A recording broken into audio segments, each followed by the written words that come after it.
क्यों बहुत से लोग अभी कह रहे हैं कि बुल रन आ गया, बुल रन आ गया। रिटेल इन्वेस्टर सीधा सीधा निफ्टी देखता है, तो मैं उन्हें समझाता हूँ, मैं बोलता हूँ कि भाई आप निफ्टी देख करके आ जाते हो और बोलते हो कि भाई इंडिया का मार्केट बहुत ही खराब कर रहा है। ब्रॉडर मार्केट तो बहुत ही अच्छा कर रहा है। Ultimately this is how bull markets are formed. ये जो ग्रीन लाइन है ये वो दिखा रही है। These are early indicators. पूरी ब्रॉडर मार्केट में बुल रन आ जाएगा। नेक्स्ट इंडिकेटर जो मैं देखता हूँ वो ये देखता हूँ, विच इज अगेन, अगर आप देखोगे अगेन यहाँ पे ग्रोथ बहुत ही अच्छी आई है, बिकॉज मार्केट की direction for majority of the companies upwards है। यहाँ पे ये ब्रेकआउट काइंड ऑफ ऑलरेडी आ चुका है। ये जो है ऑलमोस्ट 4 गुना हो गया है आई थिंक 6 महीने में। एंड देन एक बार अगर हम स्मॉल कैप की भी बात कर लेते हैं तो still good, all doing reasonably well.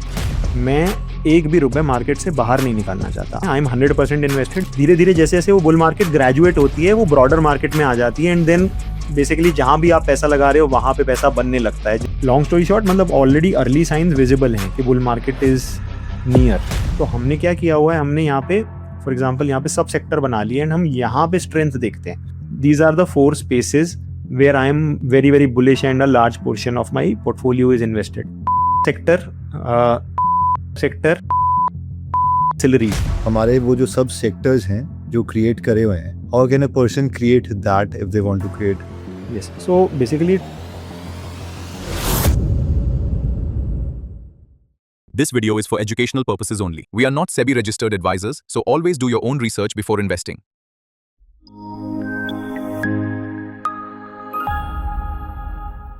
Shivam, बहुत से लोग अभी ट्विटर में कह रहे हैं कि बुल रन आ गया, बुल रन आ गया। तो अभी आपका क्या पर्सपेक्टिव है? हाँ, तो ठीक है। आई थिंक सीधा डेटा से ही शुरू करते हैं। आई थिंक डेटा क्या दिखा रहा है एंड देन आई थिंक मुझे लगता है लोग खुद ही समझ जाएंगे मेरा क्या पर्सपेक्टिव है। सो मैं 2-3 चीज़ें हैं जो देखता हूँ। सबसे पहली चीज़ है लिक्विडिटी। लिक्विडिटी का मतलब ये है कि लोगों का इंटरेस्ट कैसा है मार्केट में। क्या ज़्यादा लोग मार्केट में आ रहे हैं या फिर मार्केट छोड़ छोड़ के लोग जा रहे हैं। जी। दूसरा जो है वो ये है ग्रोथ, जिसमें कि मैं देखता हूँ कि ग्रोथ कैसी आ रही है। एंड ग्रोथ का मतलब कंपनीज के रिजल्ट की ग्रोथ, एवरेज यानी कि मीडियन ग्रोथ कितनी है, टॉप लाइन ग्रोथ कितनी है, वो सब। एंड देन कुछ और इंडिकेटर्स हैं, एक एक करके सबके बारे में बात करते हैं। राइट। तो सबसे पहले हम लिक्विडिटी की बात कर लेते हैं। तो ये जो आपको चार्ट दिख रहा है, ये चार्ट बेसिकली निफ्टी 500 में, यानी कि इंडिया की टॉप 500 कंपनियां बाय मार्केट कैपिटलाइजेशन, उनमें कितने ट्रेड्स हो रहे हैं एवरी डे। ये जो ग्रीन लाइन है ये वो दिखा रही है। एंड ये जो रेड लाइन है ये इसका मूविंग एवरेज है, यानी कि इस चार्ट को थोड़ा स्मूदन आउट करने के लिए उसका मूविंग एवरेज ले लिया है, यानी कि लास्ट एक्स डेज का एवरेज प्लॉट हो रहा है। अच्छा, बाय द वे ये एक अर्ली इंडिकेटर है। Early indicator in the sense कि ये एक्चुअल मार्केट में फॉल आने से पहले थोड़ा सा बता देता है कि भाई इंटरेस्ट कम हो रहा है, इंटरेस्ट लूज कर रहे हैं लोग।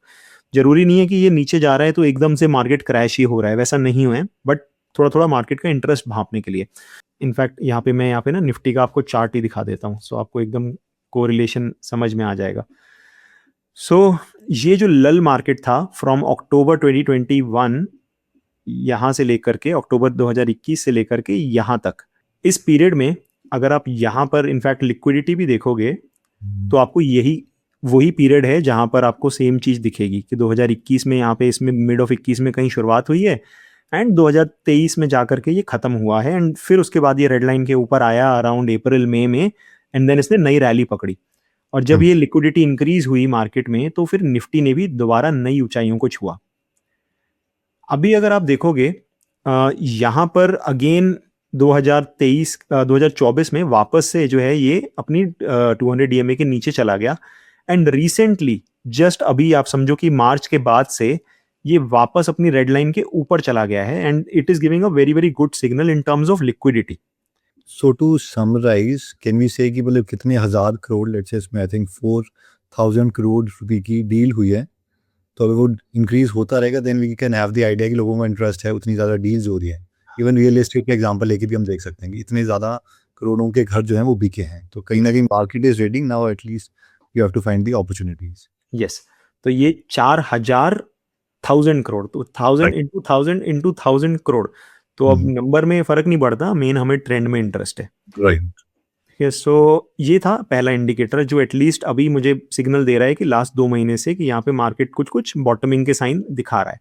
इसमें एक और इंडिकेटर है, ये हमारा प्रोप्राइटरी इंडिकेटर है कॉल्ड मार्केट मूड इंडिकेटर। तो ये थोड़ा थोड़ा मार्केट का मूड समझने की कोशिश करता है। ऐसे बहुत सारे public market mood indicators available हैं, लेकिन ये हमारा प्रोप्राइटरी है। तो इसमें ये 2 मीटर दिख रहे होंगे आपको, ये है लॉन्ग टर्म मार्केट का मीटर, सेंटिमेंट कैसा है, और ये शॉर्ट टर्म का सेंटिमेंट कैसा है। तो शॉर्ट टर्म का सेंटिमेंट तो ऑलरेडी काफ़ी ज़्यादा ग्रीन दिख रहा है, ऑलरेडी 64% पे आ गया है, which is a really good indicator. ये लार्ज कैप्स के लिए नहीं है, this works for broader market, यानी कि नंबर ऑफ कंपनीज जो है in the total market which are doing well. So इसमें मैक्सिमम कंपनीज जो है आज की डेट में अच्छा कर रही हैं। सो ये शॉर्ट टर्म में बेसिकली इसमें हम कैलकुलेट कर रहे हैं वो है कि 200 डीएमए से ऊपर कितनी कंपनीज हैं। यस, ये हम लार्ज कैप वाले इंडिकेटर में वही करने की कोशिश कर रहे हैं। सो जनरली इसको देखने का तरीका ये होता है कि अगर ये जो सेंटर पॉइंट है इसका विच इज़ 50, अगर ये 50 के ऊपर ट्रिप करता है, यानी कि सेंटर पॉइंट से राइट की तरफ ट्रिप करता है, इसका मतलब ये है कि broadly market is doing okay. लेकिन कन्फर्मेशन जो है वो 60 प्लस पे ही मैं मानता हूँ कि अगर ये 60 प्लस निकल गया, जो कि अगर आप नंबर के टर्म्स में देखोगे ऑलरेडी ये 60 के आसपास पहुंचने वाला है, ये जो यहाँ पे ये 66 का बार है, अगर नहीं पहुंचा होगा तो 58 57 पे होगा, but kind of it is inching towards 60 and above. तो directionally we are in the right track. अभी कंफर्मेशन नहीं है, लेकिन अगर ये, so essentially think of it like this, अगर इसने 60 के ऊपर लेट्स से जितना ज्यादा टाइम बिताया, 1 महीना 2 महीना 6 महीना 1 साल, इसका मतलब ये कि पूरी की पूरी ब्रॉडर मार्केट में बहुत जम के पैसा बन रहा होगा, बिकॉज मार्केट की direction for majority of the companies upwards है। राइट, उससे इंडेक्स बहुत अच्छा कर रहे हैं। हाँ, इसका मतलब ये नहीं है कि इंडेक्स भी शायद अच्छा कर रहा है या नहीं, यानी निफ्टी भी अच्छा कर रहा है या नहीं, क्योंकि काफ़ी बार यहाँ पे ये पॉइंट मैं डेफिनेटली एड्रेस करना चाहूँगा कि काफ़ी बार हम लोग क्या करते हैं, रिटेल इन्वेस्टर सीधा सीधा निफ्टी देखता है और निफ्टी देखता है यार निफ्टी में तो कुछ हो नहीं रहा, या फिर हम लार्ज कैप म्यूचुअल फंड में यानी कि निफ्टी में पैसा डाल देते हैं और हमें लगता है कि India is doing, I get calls every day कि आप यूएस मार्केट क्यों नहीं देखते, वहाँ पे सारा एक्शन हो रहा है, एआई स्टॉक्स ये कर रहे हैं, बड़े फैंग कंपनीज, ऐसा, अब तो फैंग नहीं बोलते, अब तो जो भी इनके नाम भी, हाँ नाम मैंगो हो गया है, कि भाई वो क्यों नहीं देखते। तो मैं उन्हें समझाता हूँ, मैं बोलता हूँ कि भाई आप निफ्टी देख करके आ जाते हो और बोलते हो कि भाई इंडिया का मार्केट बहुत ही खराब कर रहा है। अगर आप थोड़ा उसे अंडरलाइन अंदर घुसो, ब्रॉडर मार्केट तो बहुत ही अच्छा कर रहा है, पिछले 3-4 महीने से तो इतना अच्छा कर रहा है, मतलब इनफैक्ट डील हुई भी नहीं थी उससे पहले से ही बहुत अच्छा कर रहा है। तो ऐसा नहीं है कि यूएस में पैसा बन रहा है तो इंडिया में पैसा बन नहीं रहा है, जस्ट दैट वो चीज निफ्टी में नहीं दिख रही है। एंड ज्यादातर लोग बस निफ्टी देख लेते हैं और बोलते हैं कि इंडिया का मार्केट बहुत ही ज्यादा बेकार है।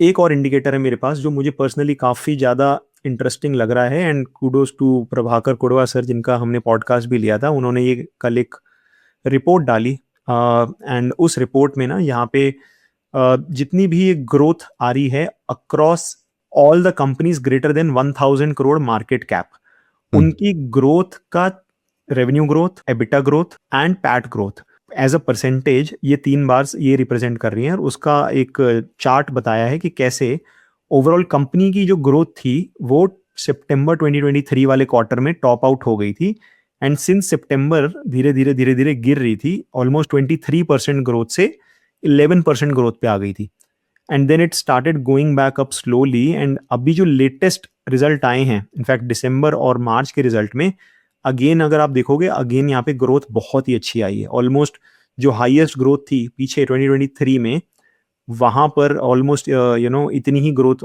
22% प्लस की ग्रोथ आई है इन दी प्रॉफिट्स ऑफ द कंपनीज। तो पी अगर हटा भी दे उसके बावजूद ये जो रियल धंधा है वो भी ग्रो कर रहा है, और 22% इज लाइक ह्यूज। यस, ये एवरेज ग्रोथ है, median growth of all the companies greater than 1000 crore market cap. And लोग बोलते हैं हमें ग्रोथ कंपनीज नहीं मिल रही, इंडिया में मीडियन ग्रोथ 22% की आ रही है आज की डेट में, तो यानी कि हर दूसरी कंपनी 20% से ऊपर ग्रो कर रही है। आप में से जो लोग इन्वेस्टिंग में इंटरेस्टेड हैं और जो डेटा वाले लोग हैं, यानी जो लोग इन्वेस्ट करने से पहले ये देखना चाहते हैं कि एक्चुअली में नंबर क्या है, और आप कोई टिप या क्विक रिच स्कीम में बिलीव नहीं करते, तो उनके लिए हमारी टीम ने पिछले 1 साल में बहुत से टूल्स क्रिएट किए हैं जो इन्वेस्टर को बहुत हेल्प कर सकते हैं। ये टूल्स नॉर्मल स्क्रीनर से ज्यादा हमें वैल्यू प्रोवाइड करते हैं, और इन्हें बनाने के लिए हमारी फुल टाइम टीम इसमें काम करती है। अब अगर आप ये जानना चाहते हैं कि हमारा एग्जैक्टली इन्वेस्टिंग मेथड क्या है और ये टूल्स कौन कौन से हैं, तो आप हमारा संडे का वेबिनार ज्वाइन कर सकते हैं। ये वेबिनार शुभम प्रेजेंट करते हैं, जो बरेली यूपी से हैं और 29 की एज में Amazon यूएस की जॉब छोड़ के फाइनेंशियली फ्री हो गए थे और फिर ये बैंगलोर शिफ्ट हो गए और फुल टाइम इन्वेस्टर बन गए। इस वेबिनार में आप 4 मेथड सीखोगे इंटरेस्टिंग कंपनीज ढूंढने के लिए और इसमें एक फ्री गिफ्ट भी मिलेगा। ये वेबिनार हम जेन्युइनली रिकॉर्डेड प्ले करते हैं, लेकिन हमारी टीम वहां पर लाइव प्रेजेंट होती है आपके कोई भी क्वेश्चन का आंसर करने के लिए। वेबिनार रिकॉर्डेड होने का रीजन ये है कि जब तक हम वेबिनार में सिग्निफिकेंट इंप्रूवमेंट नहीं कर देते, उन्हीं मेथड्स को हर संडे आके बार बार रिपीट करना एक इनएफिशिएंट वे है टाइम को यूज करने का, क्योंकि इस टाइम को हमारी टीम किसी और टूल को बनाने में इन्वेस्ट कर सकती है। तो अगर आप इस वेबिनार में इंटरेस्टेड हैं तो एक बर्गर से भी कम प्राइस में आप इस वेबिनार को ज्वाइन कर सकते हैं। इसका लिंक हमने डिस्क्रिप्शन और फर्स्ट कमेंट में दे दिया है। I know you will love our work. Next indicator जो मैं देखता हूँ वो ये देखता हूँ which is banking growth. And what is banking growth? इसका मतलब ये है इंडिया के लोग लोन कितना ले रहे हैं। ये जनरली बैंकिंग सेक्टर का ज़्यादा इंडिकेटर होता है, लेकिन सिर्फ बैंकिंग सेक्टर का नहीं होता, क्योंकि ज़्यादातर जो लोन्स हैं इंडिया में वो एक तरीके से इंडिविजुअल के लोन्स नहीं है। इंडिया में जो बड़े अमाउंट के लोन्स हैं मैक्सिमम वो कॉर्पोरेट लोन्स हैं, यानी कि जो बिजनेसेस लोन ले रहे हैं वो हैं। क्योंकि ये पूरे इंडिया में टोटल लोन दिखा रहा है, ये कहीं ना कहीं इंडिया की इंडस्ट्रीज कैसा कर रही है, मैन्युफैक्चरिंग कैसा कर रहा है, सॉफ्टवेयर कैसा कर रहा है। तो it's a aggregate of all the industries and telling us कि भाई ओवरऑल लोग लोन कितना ले रहे हैं।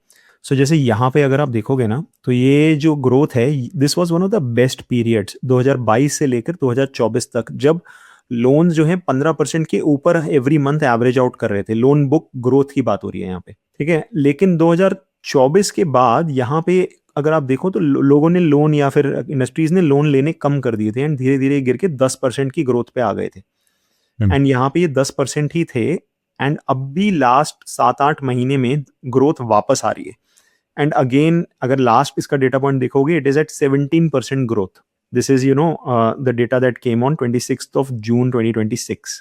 ये जो डेटा है ये आरबीआई निकालती है और ये उसी का एक विजुअल रिप्रेजेंटेशन है।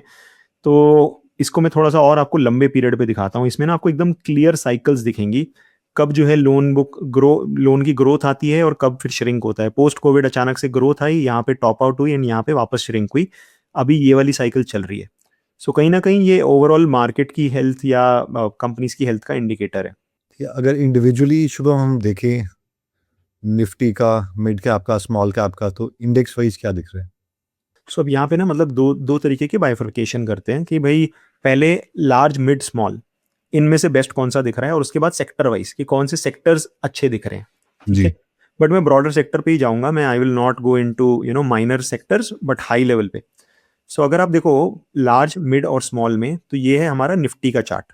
एंड मैं यहाँ पे कोई ज़्यादा कॉम्प्लिकेटेड जार्गन की जरूरत नहीं करूंगा, वेरी वेरी सिंपल। हम मूविंग एवरेज यूज करते हैं। अगर 200 DMA के नीचे है, 200 DMA इज बेसिकली अपना 200 दिन का एवरेज प्राइस, उसके नीचे है which is this black line in every chart. इस ब्लैक लाइन के नीचे है तो मतलब उतनी ज्यादा मजेदारी नहीं है, स्ट्रेंथ नहीं है बहुत ज्यादा। लेकिन अगर इस ब्लैक लाइन के ऊपर है और ऊपर की तरफ जा रहा है, that means underlying this is the place you should be looking at. So right now if you see Nifty 50, even after the deal Nifty 50 में कोई खास स्ट्रेंथ है नहीं, अभी भी 200 DMA के नीचे है, मोमेंटम भी कोई बहुत तगड़ा नहीं है। और टू बी ऑनेस्ट, जैसे यहाँ पर अगर आप देखो 2022 में इस रेंज में ये फंसा हुआ था, यहाँ से लेके यहाँ तक।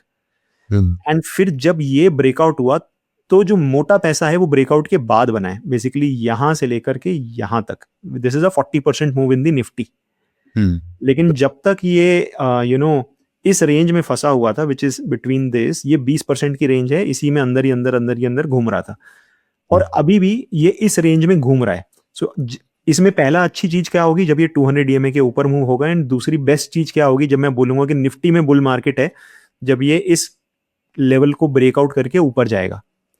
सो सिंपली सेड यहाँ पे दिस इज द रेंज, ये ऑलमोस्ट 15-16% की रेंज है, 17% की। And we are still some time away before यहाँ पर जो है कुछ मीनिंगफुल होने वाला है, which is like almost 9% away. ये हो गया निफ्टी की बात। लेकिन जैसे ही आप अंदर घुसते हो, जैसे मैं बोल रहा था कि स्मॉल और मिड कैप में ऐसा नहीं है। सो मिड कैप इंडेक्स में अगर आप देखो, ये ब्लैक लाइन है, ये जो है ब्लैक लाइन के ऊपर चल रहा है, यानी 200 DMA के ऊपर चल रहा है। एंड ये जो सिमिलर जैसे मैं निफ्टी में कह रहा था कि भाई इसके ऊपर गया तो मैं बोलूंगा कि कुछ भाई मजेदारी है। यहाँ पे ये ब्रेकआउट काइंड ऑफ ऑलरेडी आ चुका है। ये वीकली चार्ट है, अगर आप इसे डेली पे देखोगे तो 100% यहाँ पे ब्रेकआउट आ चुका है। एंड ये It is going in a trying to go in the next orbit. So mid cap हो गया, एंड देन एक बार अगर हम स्मॉल कैप की भी बात कर लेते हैं, सो बेस्ट जो है वो मिड कैप कर रहा है, इवन जो स्मॉल कैप है वो भी अभी 200 EMA के ऊपर है, तो स्टिल गुड, लेकिन एकदम ऐसा बोलो कि 100% कंफर्मेशन आ गया है, अभी यहाँ पे ऐसा नहीं है. तो जनरली अगर आप देखो ना, जब भी ये रेजिस्टेंस जोन स्लांटिंग लाइन में होता है, वो प्रोबेबिलिस्टिकली कम अच्छा है when it is a horizontal line.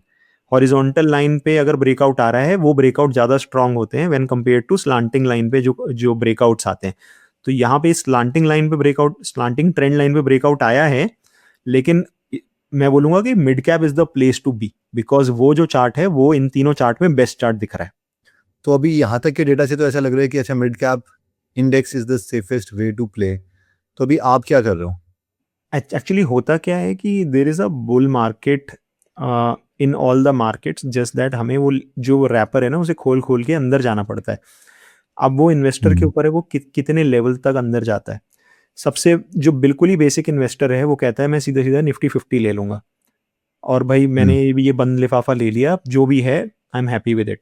लेकिन अल्टीमेटली जैसे हमने अर्निंग ग्रोथ देखी, उसके अंदर अर्निंग ग्रोथ आ रही होगी अलग अलग सेक्टर्स में, किसी में कम किसी में ज़्यादा. ठीक है, अब जैसे मैं निफ्टी की बात करूं, मुझे पता है कि निफ्टी ऑलमोस्ट 10% जो है वो आईटी इंडेक्स कंट्रीब्यूट करता है, जिसमें टीसीएस इन्फोसिस आ रही है, जिनके बिल्कुल ही रद्दड़ नंबर्स आ रहे हैं.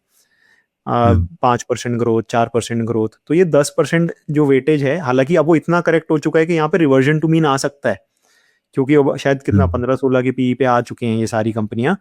ग्रोथ भी नहीं है, लेकिन it can surprise on the upside at this point. लेकिन at least for the last 1 year ये 25 पीई से जो है 15 के पीई पर आए हैं, तो ये निफ्टी को नीचे लेकर आ रहे थे. जैसा हमने बैंकिंग ग्रोथ की देखी, भाई बैंकिंग ग्रोथ भी स्लो डाउन हो रही थी लास्ट 1 ईयर से, तो वो भी नीचे खींच रहे थे. Banks were not doing, HDFC bank, SBI, क्या कुछ भी, मतलब they were not doing anything meaningful.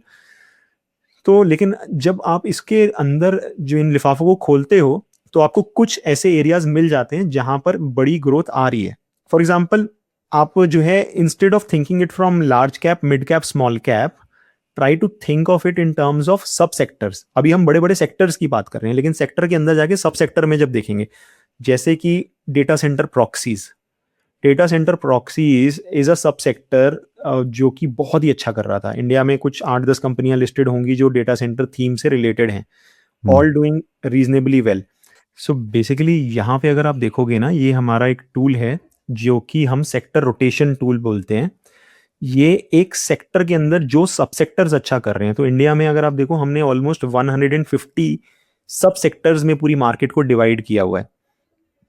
And ये सारे के सारे अगर आप इंडेक्स में देखोगे तो मतलब इंडेक्स में नहीं आते किसी भी, बिकॉज दीज आर वेरी, लेकिन जब आप बॉटम फिशिंग करने जाते हो, आपको वो देखना है एक्चुअली में बड़ी ग्रोथ कहाँ पर आ रही है.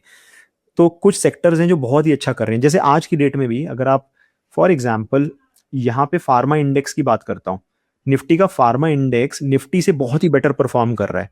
निफ्टी का चार्ट हमने देखा था, लेकिन फार्मा इंडेक्स देखो, even in this period in the last 1 year, जब निफ्टी ने कुछ खास नहीं किया है,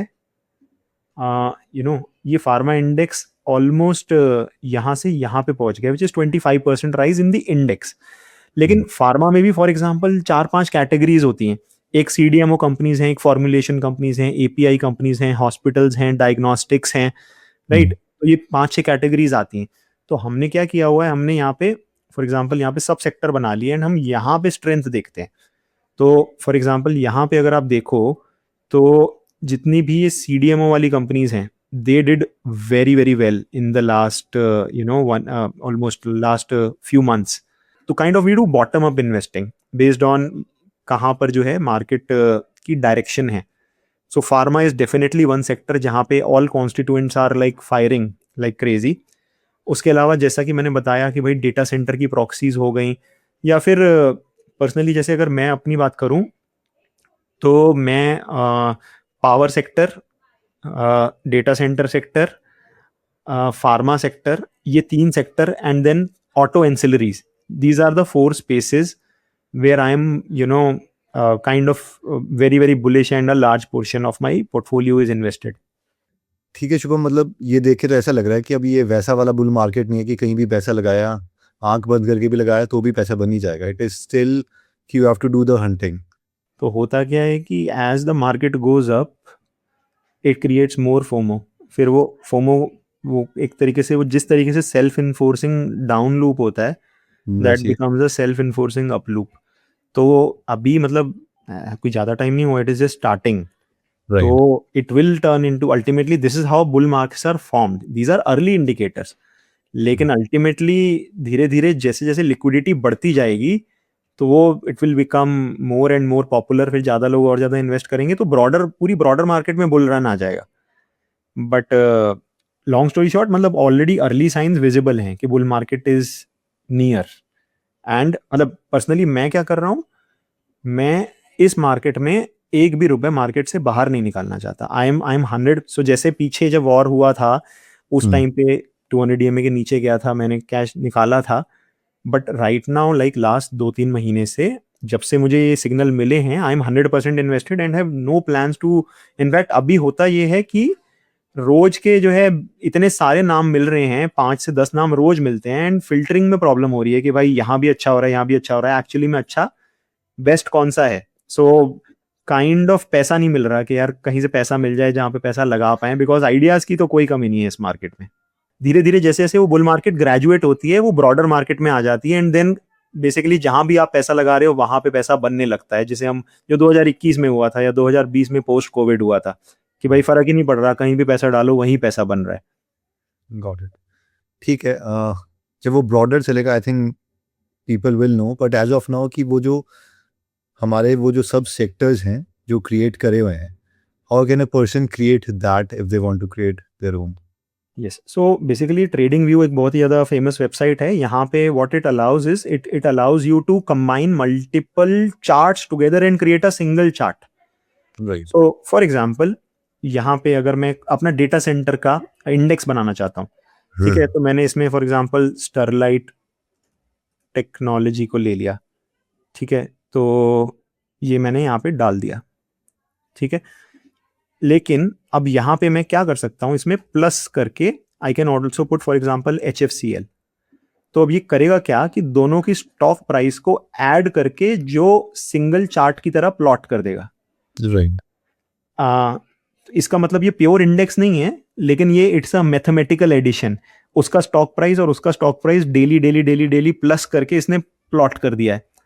सो फॉर एग्जांपल आप यहाँ पे देख सकते हो, this is the optical fibre का इंडेक्स बन गया एक तरीके का। ये जो है ऑलमोस्ट 4 गुना हो गया है पिछले आई थिंक 6 महीने में। सो ये 200 का 800 850 हो गया है। इसी में फॉर एग्जांपल अगर मैं अभी एक और कंपनी डाल देता हूँ कॉल्ड एरोफ्लेक्स, जो कि डेटा सेंटर के कूलिंग सिस्टम के लिए स्किड असेंबलीज बनाती है। सो ऐसे ही मतलब this is how you can create your custom index. So यहाँ पे मैं प्लस कर रहा हूँ, बट यहाँ पे आप ब्रैकेट मल्टीप्लाई डिवाइड करके you can create a equation कि भाई अगर आपको लग रहा है कि ये इक्वल वेटेड मुझे चाहिए तो उसके स्टॉक प्राइस के हिसाब से उसे वेट दे दो कि भाई मैं स्टरलाइट टेक्नोलॉजी का 0.2 लूंगा, मैं HFCL का 0.3 लूंगा, and you create a weighted average of the stock price and then you get a custom index. तो यहाँ पे मैं बोल रहा था सिमिलरली आप you can create like tens of indexes, अलग अलग टाइप के इंडेक्सेस बना के you can put them in your watch list and then you can see कौन सा सेक्टर अच्छा कर रहा है, कौन सा सेक्टर खराब कर रहा है।